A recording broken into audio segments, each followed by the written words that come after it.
minus 1. Okay, but this constant happened to be 26 millivolt, which is okay, still a constant. So if we were just looking at this literally, because this is an exponential term, is much bigger than 1. So we can ignore 1. And then we can minimize this again and call it ID equal just an exponential to VD. How about this? I mean, we can say this, although this is going to be approximation. So we can say ID is approximately equal to this, or we can say ID is proportional to E term VD. And that is the term the question is after. That's what the question, I hope that's what the question asks. It says,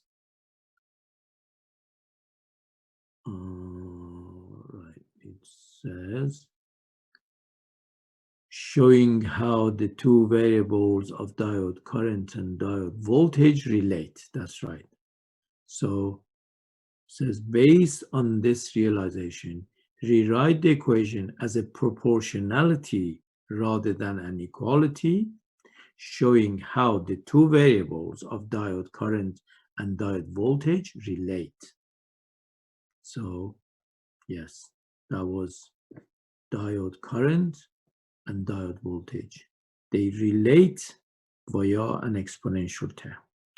And this is a very, very important statement, that I of a diode, current of a diode, is proportional to the voltage exponentially. That is a very important statement. That is a very important statement, because it's not true about a resistor. Resistor, the I in a resistor, IR, is proportional to just V. As you know, V is equal IR. Therefore, when we say exponentially related to VD, that is for a diode. But then he goes and says, now plot that. Based on this simplified equation, what would an IV graph for a PN junction look like? Okay. So if this was I and that was V, and because it's changing exponentially, that is what the IV characteristic would look like. That is question 2. If you don't ask question, I will assume that you will follow and I will carry on. Oh, I do got a question again real fast. So Yeah. going from so from there you have a going left a bit. All right, yes. Because, very good actually, Israel, thank you. When we say ID is proportional to EVD, what happens if we apply minus V?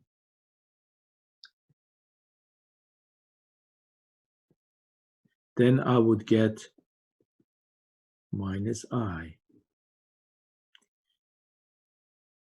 Can you see? That is why. So this equation that ID equal I0 E Q V K T minus 1 only supports this. It does not support that part.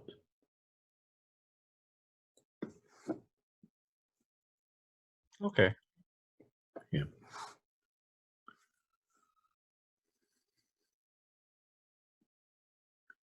Right. So next question. It says calculate the current through the Zener diode for the given values of load resistance in the circuit given below. Oh, okay. So let's draw the circuit first. We have a battery, 500, diode, and all. Okay. So we have a battery, a resistor, a Zener diode,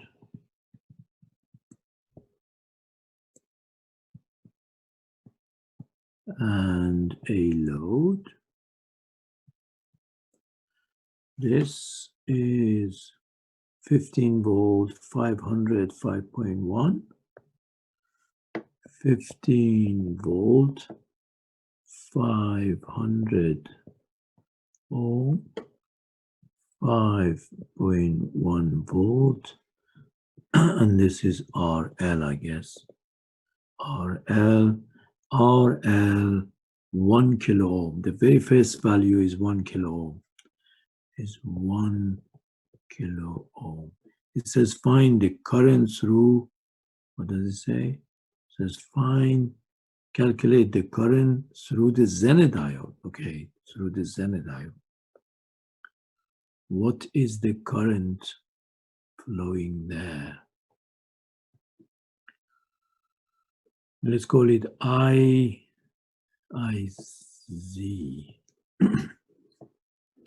Right.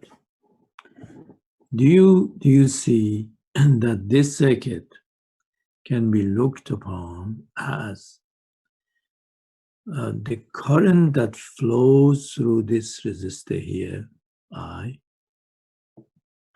would be 15 minus 5.1 divided by 500. So this I should be that much. I'm just saying this current I is this voltage minus this voltage over this resistor. That means the voltage on opposite side of this resistor. 15 minus 5.1 over 500. That is the current. And that is 9, is it 9.9? Yeah, 9.9 divided by 500, which is 18. No, is it 19.8? 19.8 milliamp.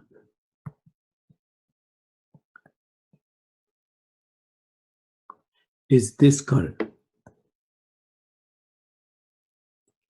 19.8 milliamp is the current. This current will come here and will go there.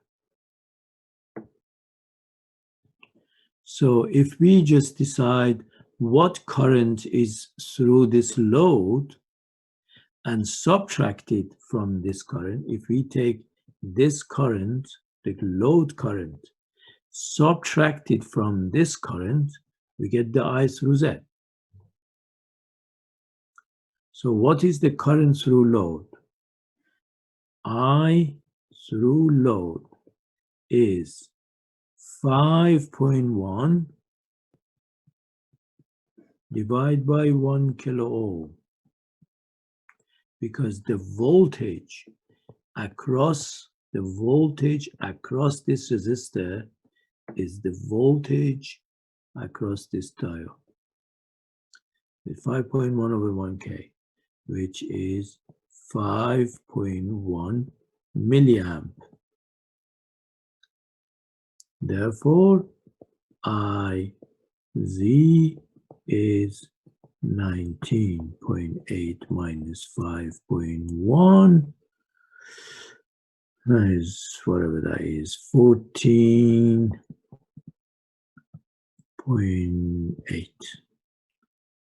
A milli. 7.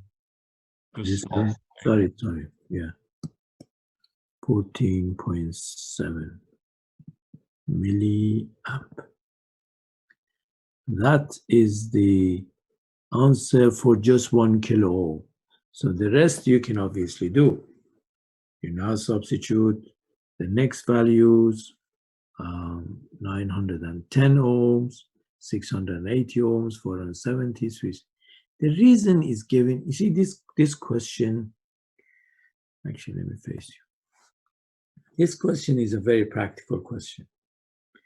It's telling you that look at the current through the Zener diode as the load keeps reducing, the value of load keeps reducing. You will see that as the load keeps on reducing, what happens? See?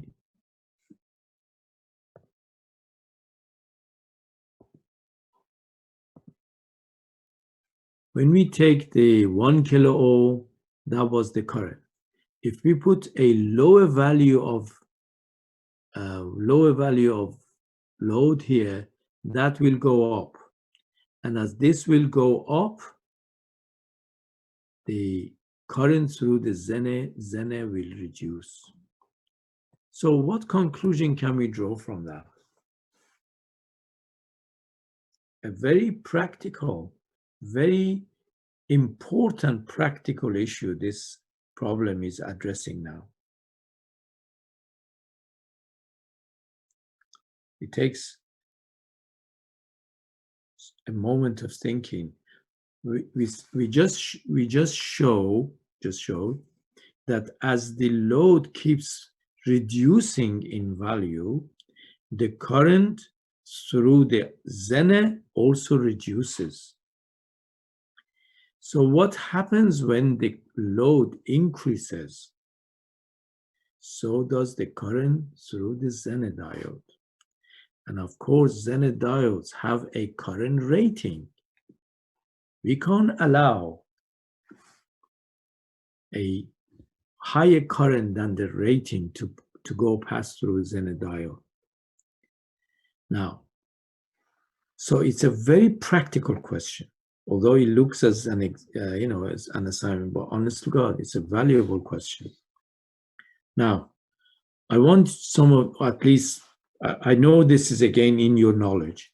Why should we make sure that the current rating of Zener diode should be capable of tolerating higher current in case the load ever goes high? Why should we be worried about that? Again, practical question.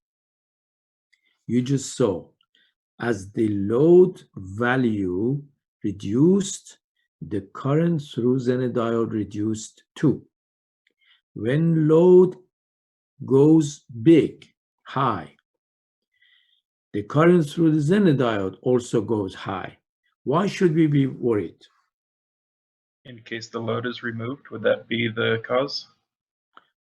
No, because if the load is removed, there is no current through it.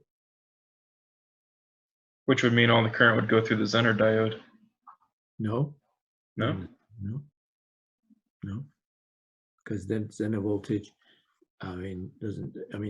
if there is no current drawn, that voltage across the load will not go up, and that Zener diode won't break down, won't break at all. Mm-hmm. No, the answer is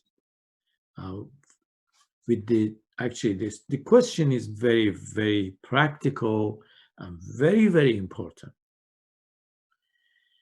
Because if you remember, we discussed as current through diodes increase, especially with the Zener diode, then the breakdown voltage decreases. It loses its property. You know, that Zener diode supposed to break at 5.1. When we alter the current through it, Well, obviously the temperature will go up, and increase of temperature changes that breakdown voltage. That's the reason. Okay, so as you can see, although it looks very simple question on the face of it, is honestly a very valuable question. All right. So go to next.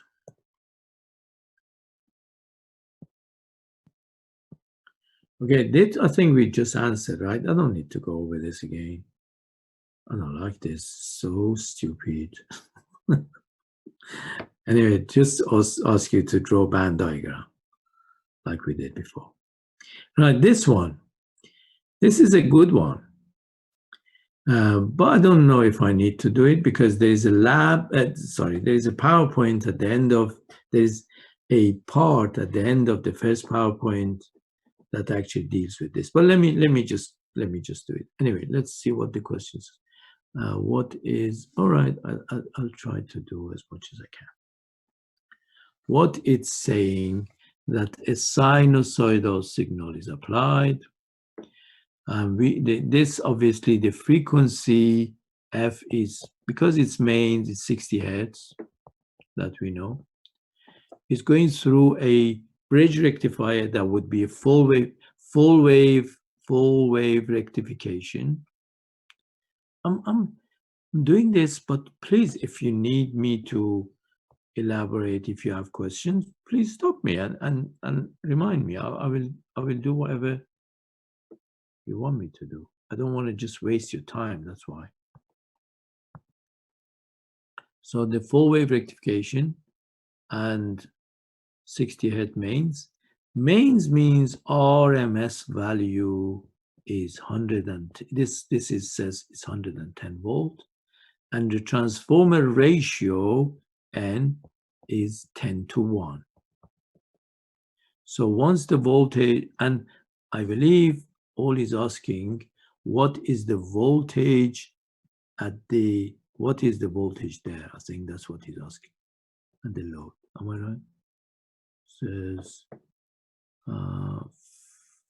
furthermore, oh no, not furthermore.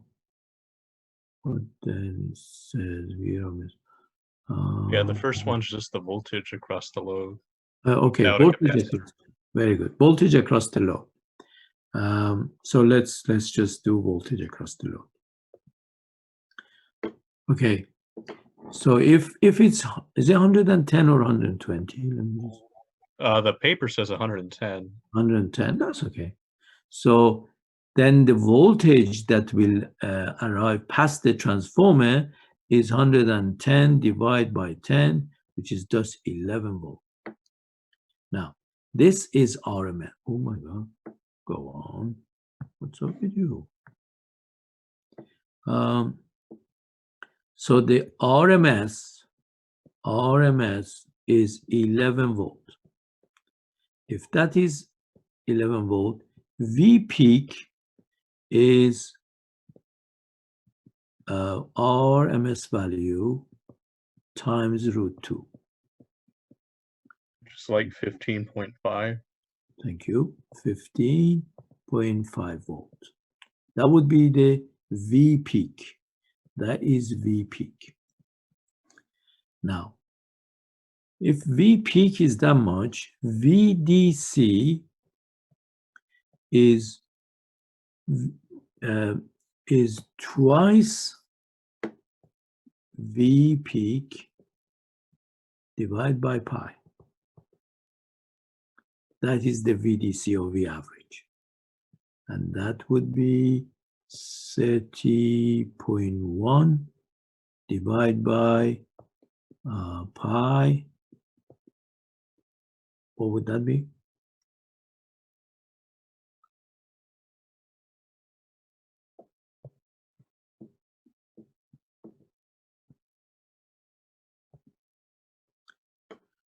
$31 divided by pi. Oops. Yeah, 9.87. 9.87. Thank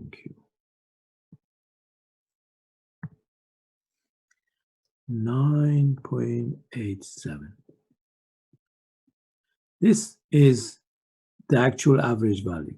But then don't forget that we must reduce 2 times 0.7 volt, 0.7 of a volt for each diode, because each peak will go through 2 diodes.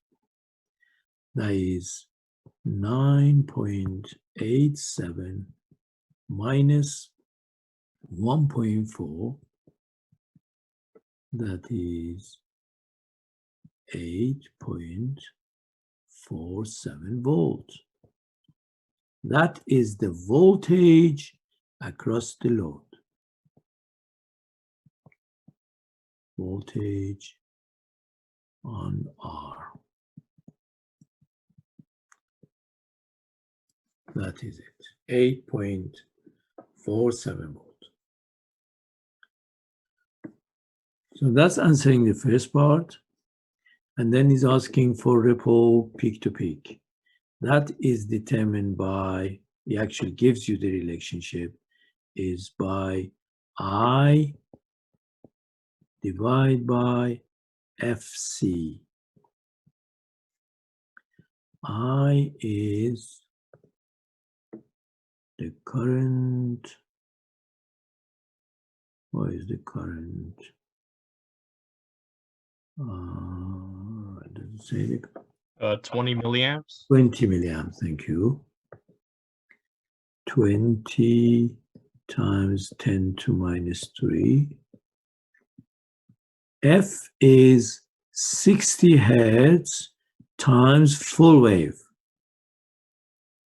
Twice that, because we get 2 peaks for every period.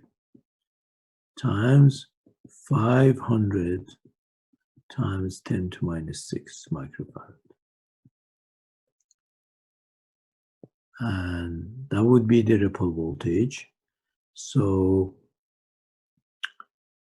that will be 3. Minus 3, that would be 10 to power 3 with that.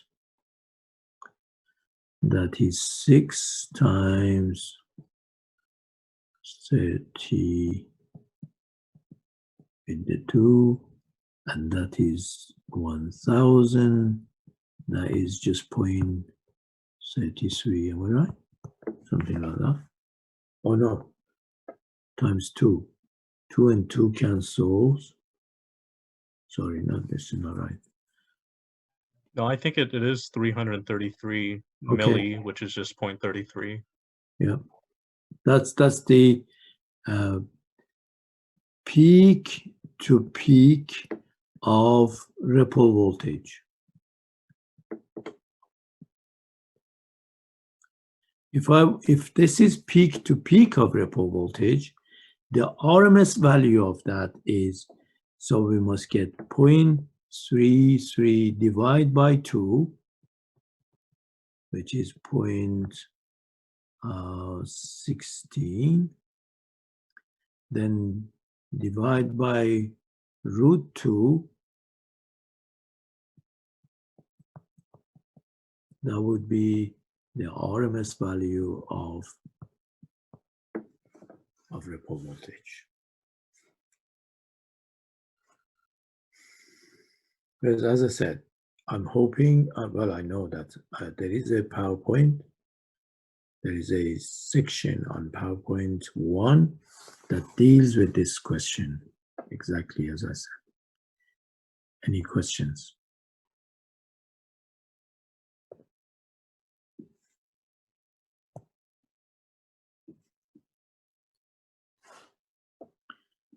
Isaac, are you there?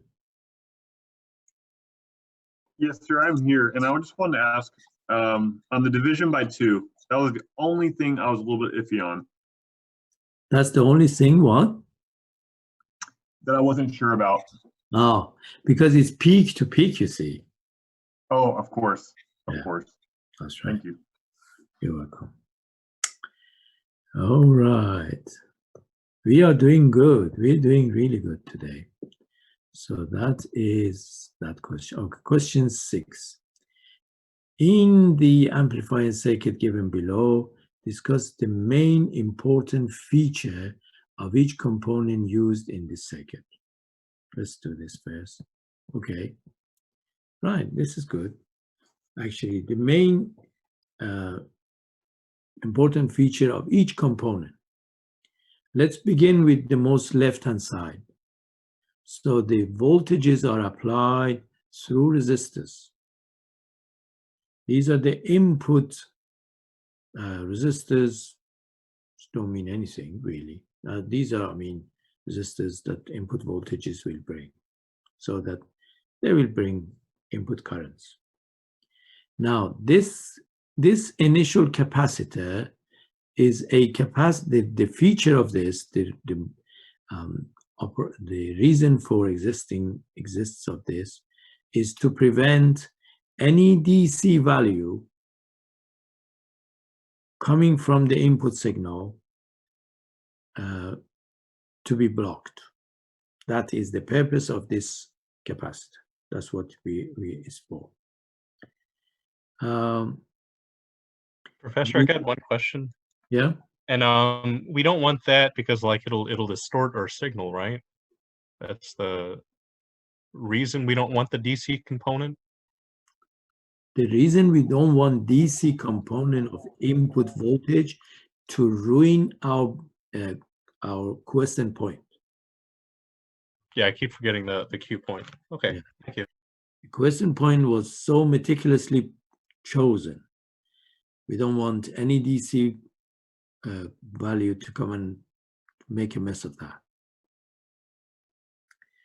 So that's the capacitor's role, this initial 47 microfarad capacitor's role. And then the two resistors, these are biasing resistors. These are the one that between them, they provide the base current. The base currents are, as you know, that is provided through these two R1, R2 resistors. And then we come to the actual transistor itself. That is our amplifying element.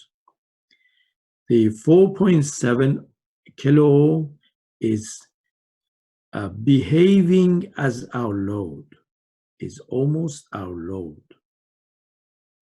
And if we do have an extra load, it would be in series with this. Now, the RE resistant here at the bottom is simply to save our transistor from burning, from preventing thermal runaway. That is the role of RE. The shunt capacitor across it, the role of this capacitor is to make sure that this resistor, this RE resistor, does not exist for AC signal. So the shunt capacitor across it would ground any AC voltage. And finally, the output capacitor, the role is to make sure, again, no DC value is passed on to the next stage, whatever that next stage may be.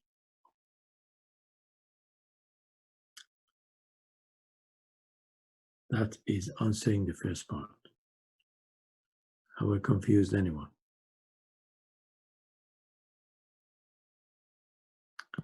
All right. Then he says,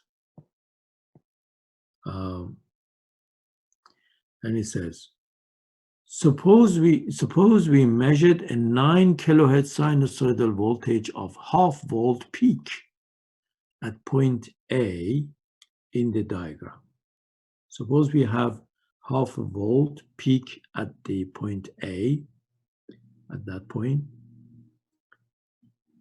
in the diagram, using an oscilloscope. Okay, that is shown by an oscilloscope. Determine the voltage at point B. in the circuit after this AC signal voltage passes through the voltage divider biasing network?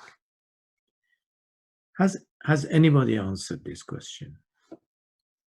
Did any of you manage to get an answer for that? No, I was really confused on the AC portion of it. Uh-huh. And also, I'm not even sure if I got the DC portion, so. Right. Okay. I will go over this, but I want to show you. Actually, I have not. It's been a long time since I've seen this circuit, but nonetheless, let me go over this for you and honestly show you that it's not it's not very difficult to tackle. Okay, so these are the 3 values,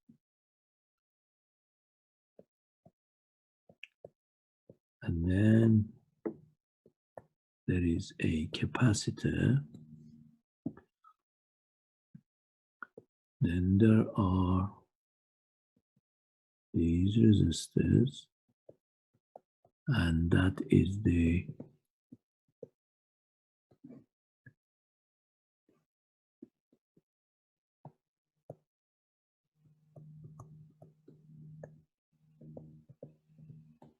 right. This is 12 volt. Is saying that there at point A, we are applying a half volt peak and the frequency of 9 kilohertz. It's saying what is the voltage there?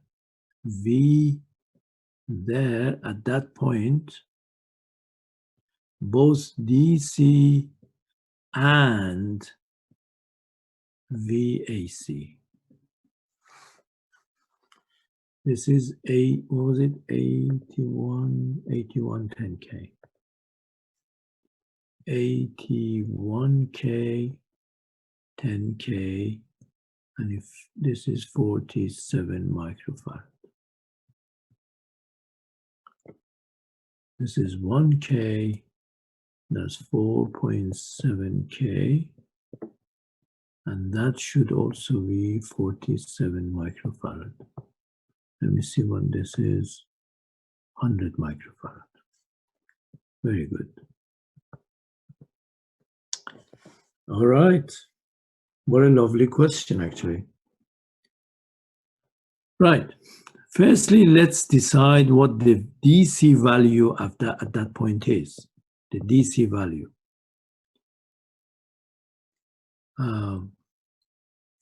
Can you see that the voltage, okay, let me just bring that. The voltage there, this voltage, is VB.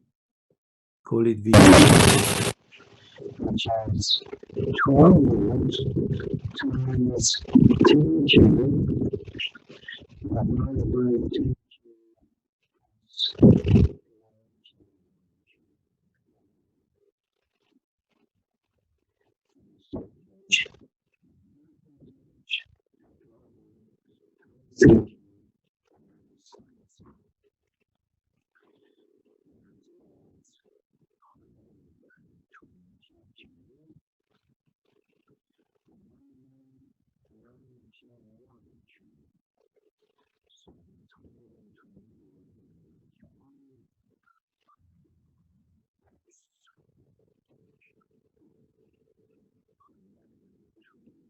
That's 1.31.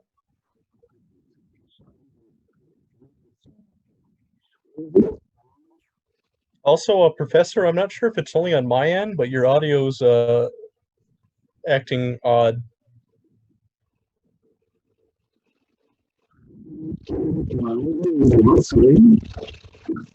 You sound garbled. We can't hear you.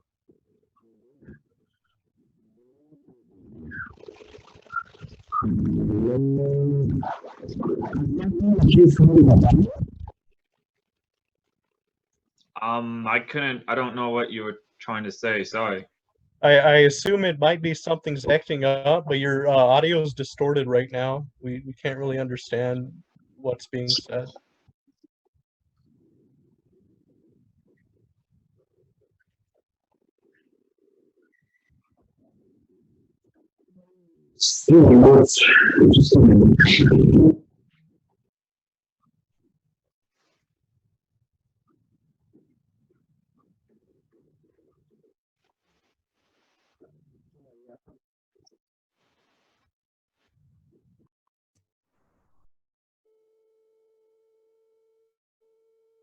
I'm sorting the audio.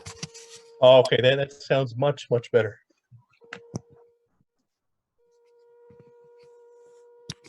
Actually, I'm using. So are you hearing me better now? Yeah. Yes. Good. Okay.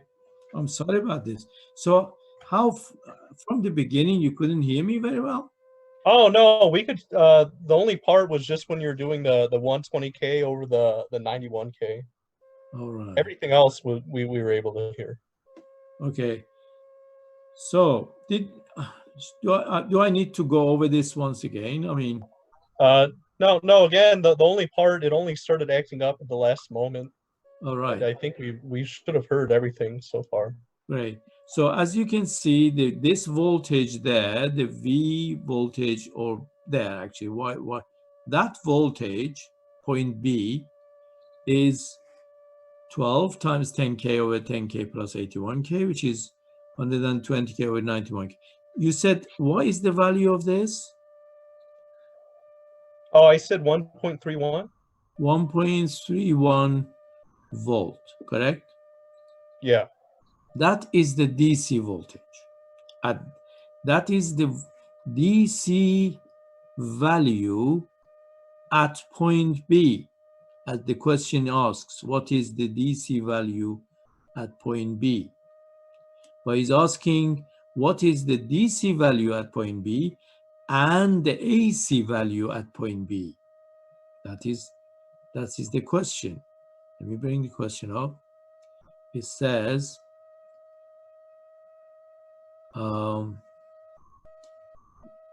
suppose we measured a 9 kilowatt sinusoidal voltage of half volt at point A in the diagram using an oscilloscope. Determine the voltage at point B in the circuit after this AC signal voltage passes through the voltage divider pulsing network. That is to say, at point B here, what AC and what DC value are we going to have? So we just calculated that the DC value is going to be 131. Now, what about the AC value? I honestly, genuinely, I expect after yesterday's lecture, every one of you should be answering this question. I will do it now anyway. The point is, we put a 47 kilohertz, 47 microfarad, 47 microfarad capacitor there, that capacitor, its job was to prevent any DC arriving at point B. So at point B, our DC is 1.31. That's the purpose of that capacitor. And also, the purpose of that capacitor is also to pass all the AC. Therefore, at point B, we will have 1.31 volt DC plus half volt peak AC. That would be the answer, because that is the purpose of that capacitor. Now you may say, okay, that is the purpose, but how do we know that that is the case? And that is why it's giving you what the frequency is, so that you measure xc as 1 over 2 pi fc. And if this value is small, right, that means the entire half volt AC, that means the impedance is very low, that means hardly any resistance opposing it, that means all the AC will be transferred.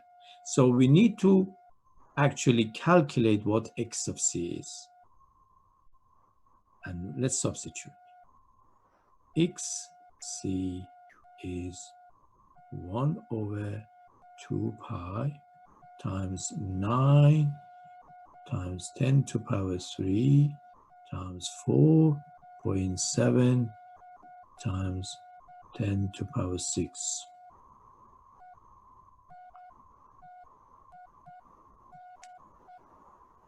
Okay, shall I do it, Israel, or you want to do it?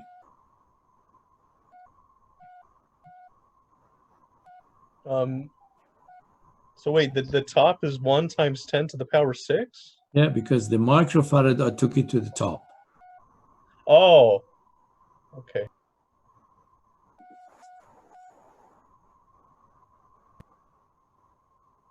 Without taking it to the top, I get a 376 milli, like, so 0.376. So what is the answer? 0.376. Of what? That can't be right. Let me redo it real fast with let me- bringing the top, I suppose. Okay, sure. There's no rush.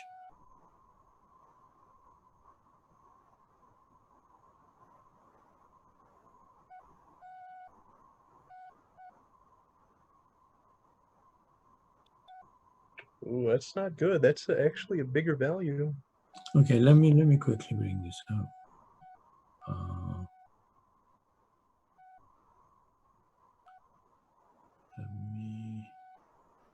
So what is it? 1 million divide by 2 divide by pi. Where was pi? Oh my God.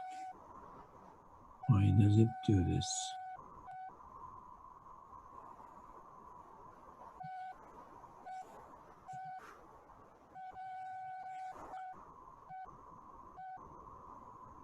Again.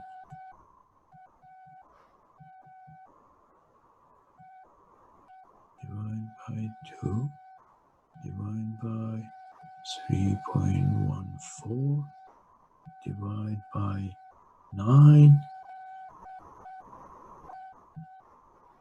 divide by 4.7,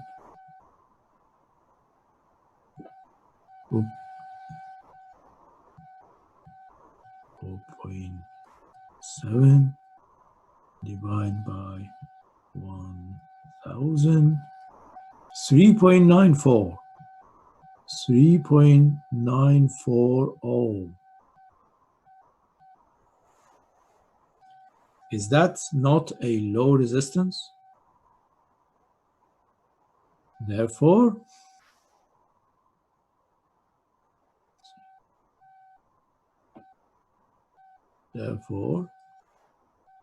the AC of half volt peak at point A will arrive at point B.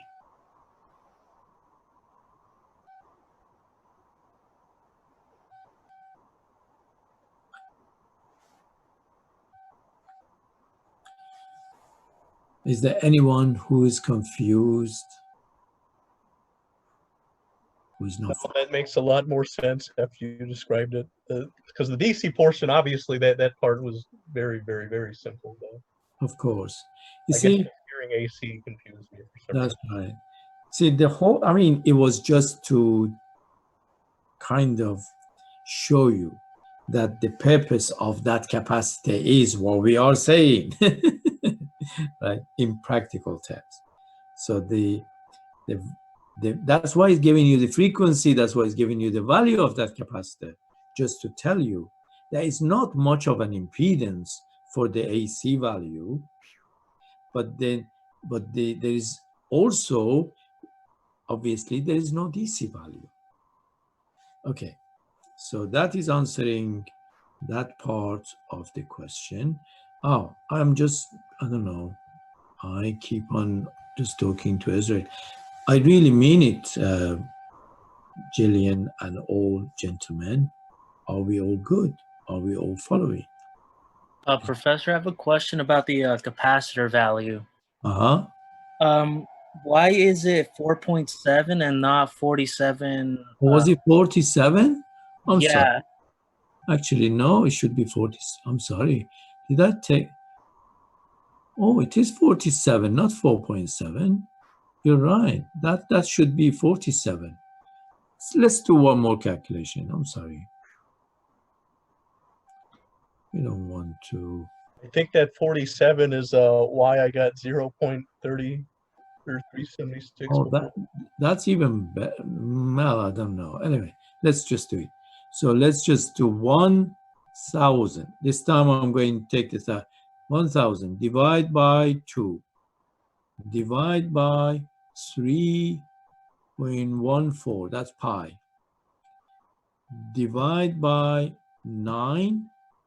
Divide by 47. Was there anything else? That was all, right? Is it? No, it's not right, is it?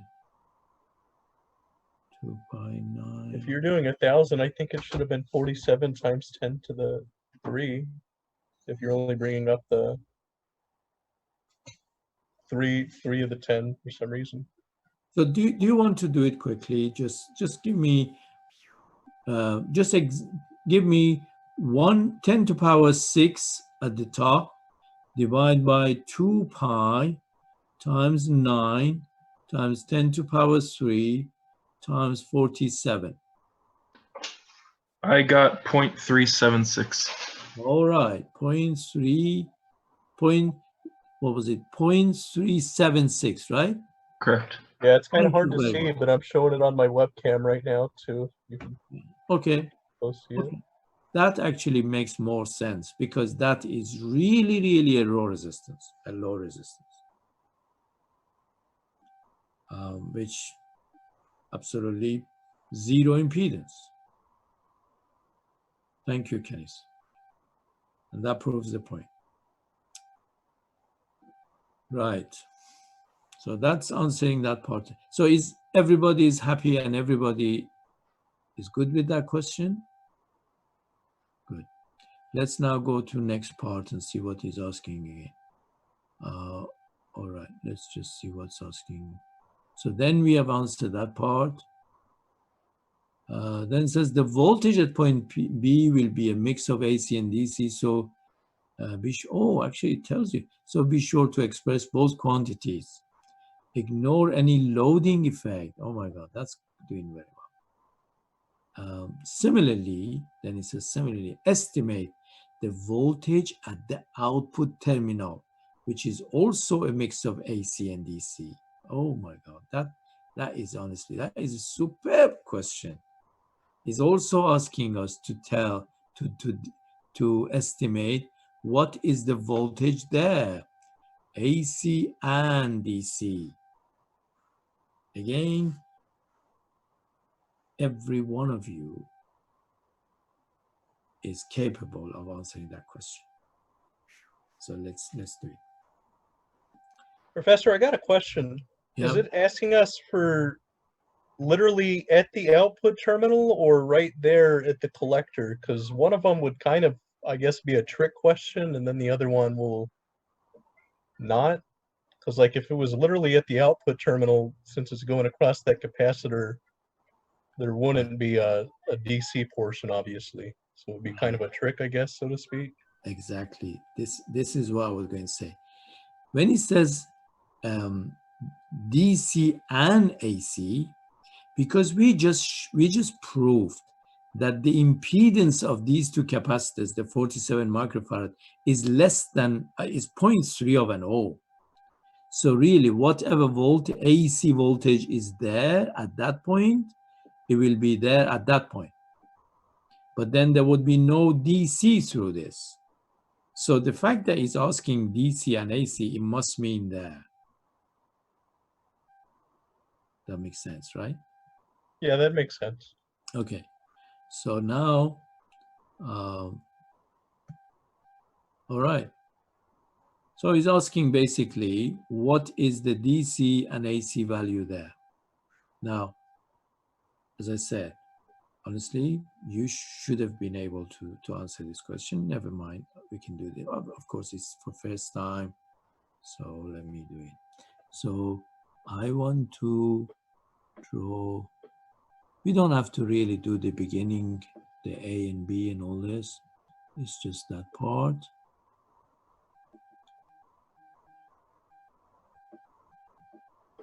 That was 12 volt. That is this 4.7 ohm, yes, kilo. 4.7 kilo ohm. That's 1 kilo ohm. That is, what was it, 1.31? Yes. Okay. And these were 81K and 10K. Right. So if this is 1.3 volt, this point there is 1.31 minus 0.6. That would be 0.71. So the voltage there is 0.71 volt. And therefore IE is 0.71 volt divided by 1K is 0.71 milliamp.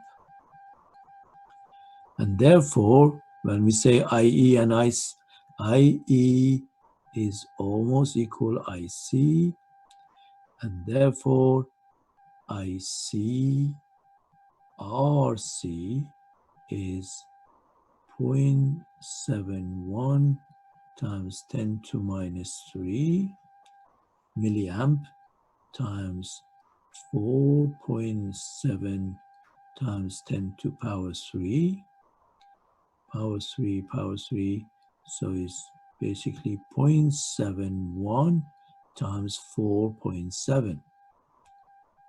Can somebody just give me that, please? 3.3, I guess just 3.3. Okay, that is 3.3 volt.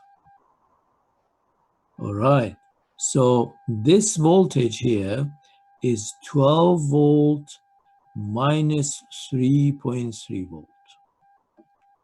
And that is 8.7 volt. 8.7 volt DC. That is the DC value at that point. Now, how about AC? Remember, AC was half of a volt AC peak. So if half a volt is here, what AC value would be there? It would obviously depend on the voltage amplification, would it not? We must see how much this would amplify, because whatever voltage is at the base, when it's amplified, it would appear at the collector. Okay, at this level, we don't know what is the voltage amplification, but we do have two voltages that we can divide together and get voltage amplification. And that is 8.7 divided by 1.31. That is the voltage amplification. Whatever that ratio is, I would say something like 6.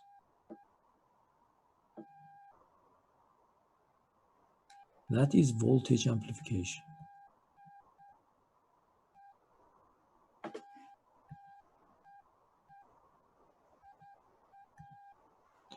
voltage amplification. Therefore,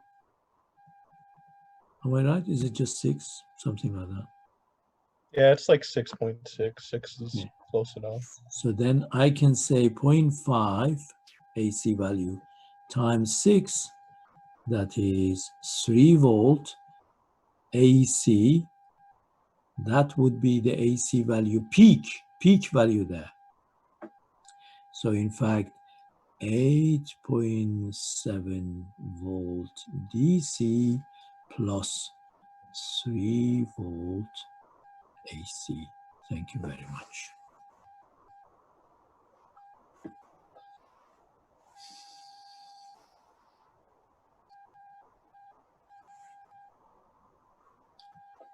Actually, I'm going to love this question for the exam.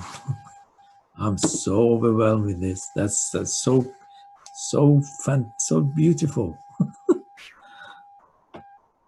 Does that make sense though? Yeah, but Arthur's saying in the chat that he's having, I guess, some issues with one part of it. I'm not sure which part though. So Is what? is it being recorded? I'm currently recording it. Yeah. Oh, you are great, because I'm Okay. not. Okay, good. Yeah, I'll just go over the recording afterward. I'm sorry, Arthur, if I've lost you. How far have you been? Have you been with us, or have you been Skyping?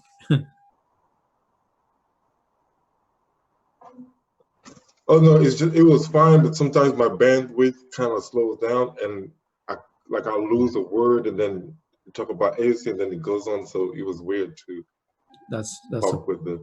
But I think that if I go over the review, I'll get it. Absolutely.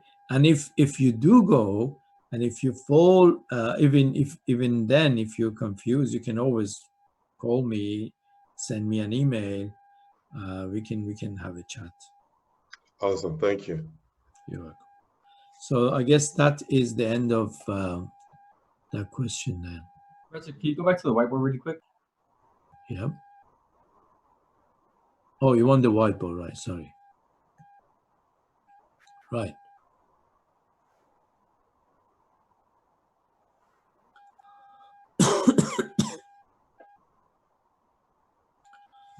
Could you explain how the relation of the 3.3 relates to Yeah, of course. Right. You see, let me make it a bit larger.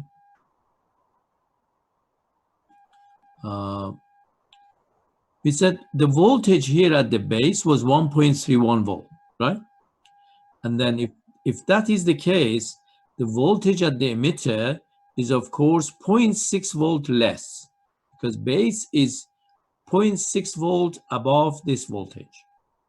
The base is 0.6 of a volt above the emitter voltage. So if the base voltage is 1.31, the emitter voltage is 0.6 less, which makes it 0.71 volt. So the voltage here, where the arrow is, voltage at the emitter is 0.71 volt. If that is the voltage, what is the current? What is the current IE through this emitter resistor? What is IE? IE is 0.71 volt divided by 1K, because that's the resistor. And that would give me 0.71 milliamp IE. IE and IC are very, very close. We can say IC is also 0.71 milliamp. So if IC is 0.71 milliamp, then ICRC, what did I write?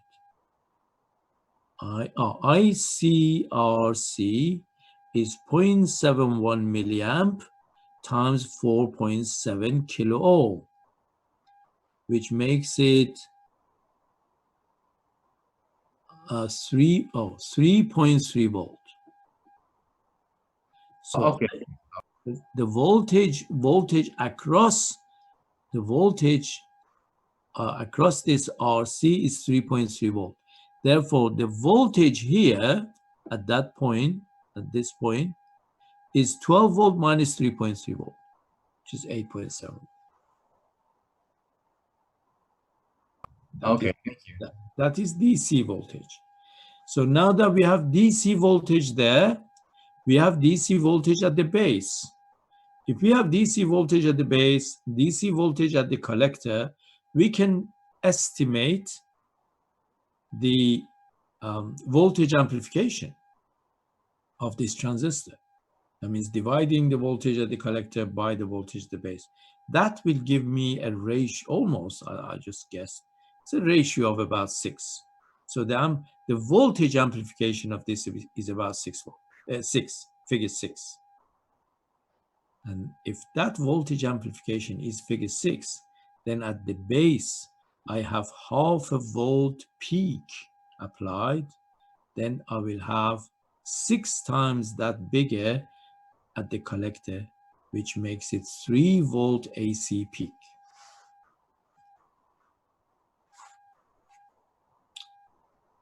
Right, so that is answering that question. Question 7. Design a circuit, oh, am I right? It's question 7, yeah. Design a circuit which could be used as a buffer circuit. Buffer circuit. Do not interfere with gain of the system, but they improve the suitability to the other parts. For example, better impedance matching, better. I don't know if I mentioned buffer to you, must have. Is that the unity gain one? Or? Yes, yes, that is the unity gain. So this is a buffer circuit. That is a buffer circuit. V in, V out. That means V in is equal V out. That means gain is unity. And this is a buffer circuit. That is whatever we have at the input, we have at the output. So that is the buffer circuit, which is very, very useful, actually, very useful circuit. We will see of this, a lot more of this next semester. This is interesting. The buffer circuit is very interesting. That's question, what was it, 7. Question 8. Oh, question 8 is, this is a subtracting amplifier, which we went over. Yeah, I think we could skip that one for sure. Skip that. This question 9. Let me just see how many is left. Just a minute. Question 9, let's leave it for now. Question 10, designs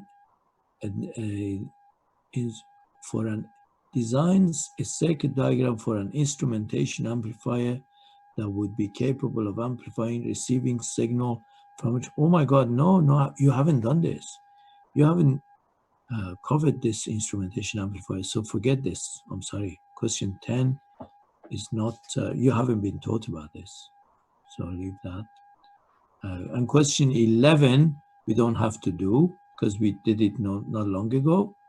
It was the homework. Okay, all we have to do now is question 9. Am I right?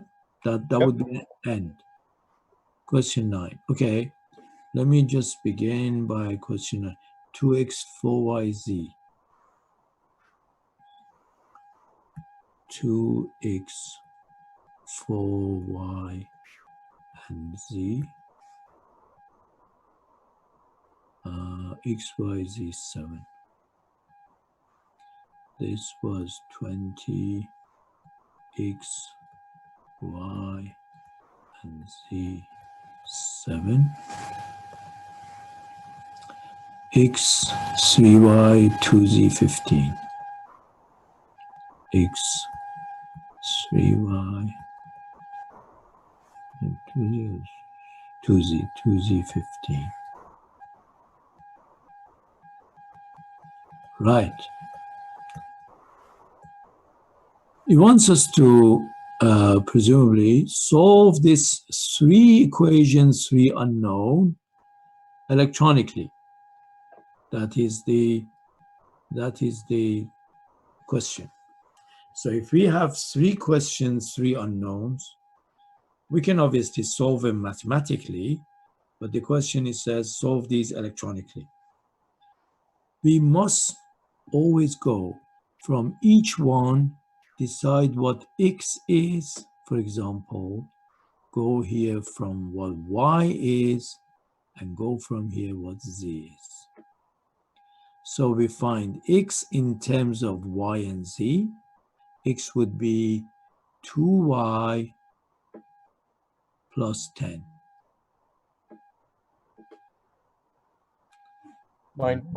There's z also, right?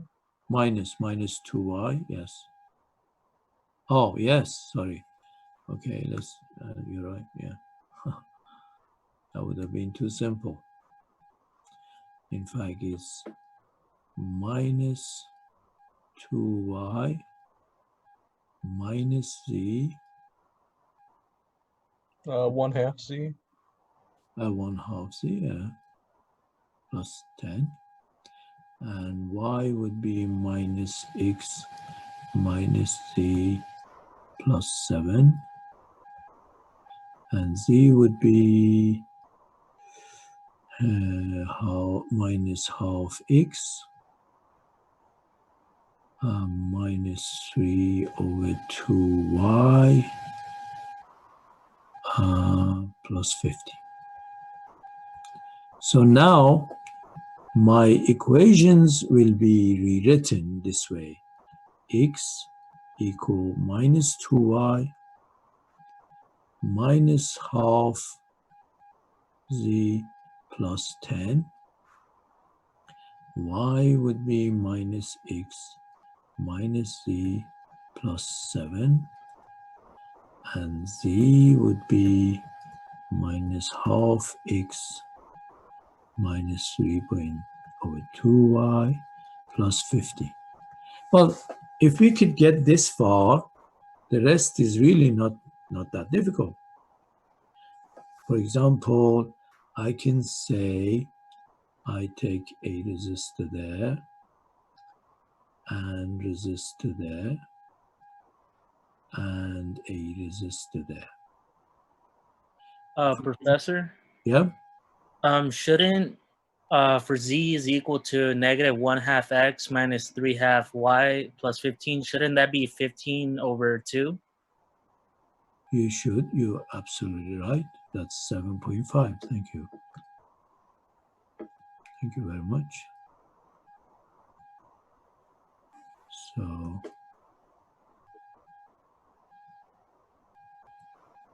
right. So I am putting this, I'm just putting minus 10 there.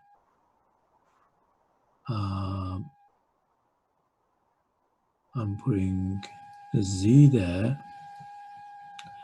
I am putting y there.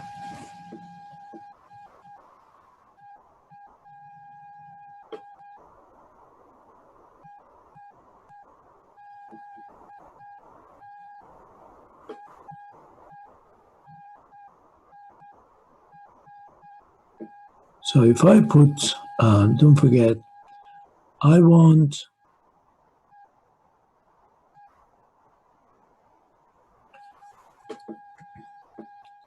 here I want minus 2y. So minus 2, that means if this is r, that should be r over 2.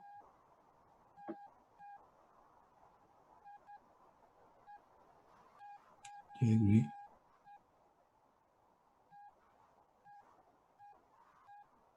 So I will have minus 2y. Then if this is r, I want half of it. That should be 2r. So here minus half z. And then since this is minus 10, So this I put R, and that is plus 10. This is how I design. So at this point, this is really X.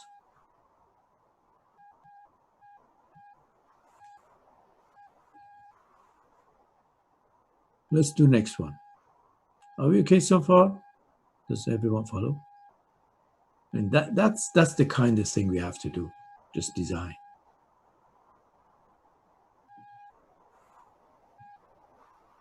Are we confused, anybody? No, that's good. Okay, so if that is X, let's do Y. So here I'm just putting again X, Z, and -7.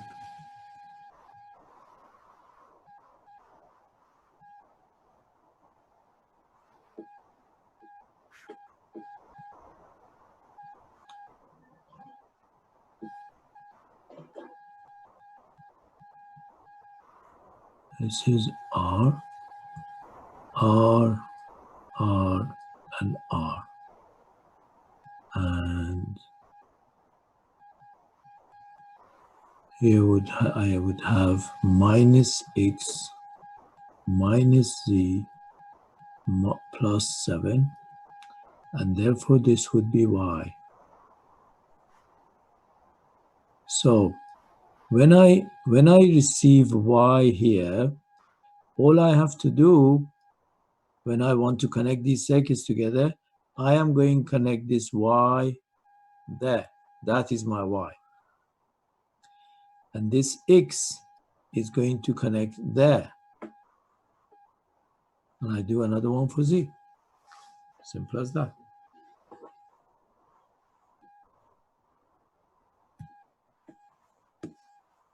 No, not very difficult. Piece of Yeah. cake. Piece of I cake. was gonna say, for some reason, the way you described it here, like it makes even. I mean, it made sense before, but this makes even more sense, more so. Like it makes it seem very, I guess, straightforward compared to the other way. I actually get $10 an hour for that. Okay, just a joke. So yes, I mean, I'm glad that it makes sense. And I guess that is the end of our review. And what time is it? I think we did good. Oh, 5 minutes past 3, just over 2 hours, which we did good. Now, I honestly think that we should be okay for Monday, 10 o'clock Monday morning. We will have our final. Exactly, you come on. So what I will do, I will give you a question at a time. I will just display one question, and I will give you the appropriate amount of time, and I will expect you to email me the answer, and then I will, after that time expired, then I give you a next one and next one. That's how we do it. Okay. Is everybody? Dr. Kasai, Yes. by emailing, do you mean scanning it and sending it to you? Oh, you're right. You don't. Oh my God. Oh. Oh dear. I never, you know what? Oof. What Maybe if, it could be a multiple choice question. I totally forgot. I just, okay. Oh. Gillian, thank you for bringing that very fundamental point up.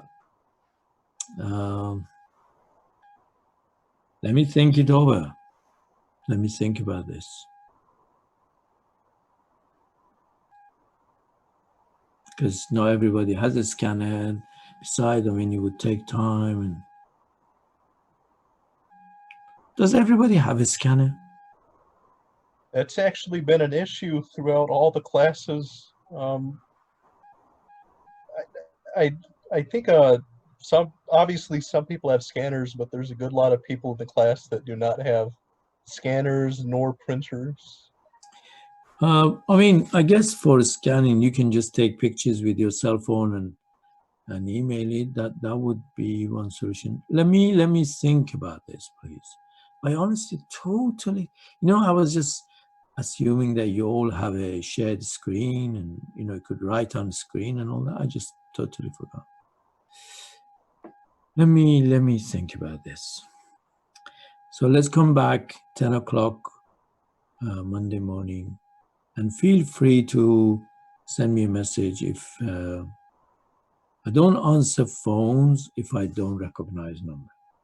So if you want to talk to me, send me a message first. I'll call you back. Or if you want to email it, please email and I will answer. And if there is a question that you even want me to come online and chat with you, I can. So please feel free. Let's be friends. Thank you. Let's go. Right. See you next Monday, Professor.